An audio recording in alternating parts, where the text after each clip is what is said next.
ஓம் ஸ்ரீ சாய்ராம். என் அன்பு குழந்தையே, உனக்கு துன்பம் ஏற்படும் போதெல்லாம் என்னுடைய நாமத்தை நீ தொடர்ந்து கூறு. உன்னுடைய துன்பங்கள் பறந்து போய்விடும். முதலில் உன் மனதில் இருக்கும் பயத்தை ஒழித்துவிடு. எதற்கெடுத்தாலும் பயந்து கொண்டே இருந்தால் நீ எதை சாதிக்க முடியும்? பிரச்சனைகளை கண்டு பயந்து ஓடாதே.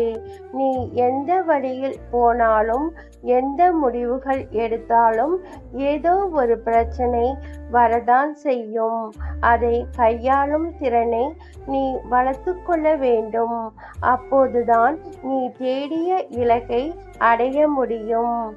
அந்த இலக்கை அடைய தகுதியானவர்களாக ஆக முடியும். உன் மனதில் இருக்கும் பயத்தை தூக்கி எறிந்துவிட்டு முயற்சி என்ற ஆயுதத்தை நீ எடு. உனக்கு வாழ்க்கையில் வெற்றியும் மகிழ்ச்சியும் உயர்வும் ஏற்படும். என் அன்பு தங்கமே, ஜெய் சாய்ராம். அல்லாஹ் மாலிக்.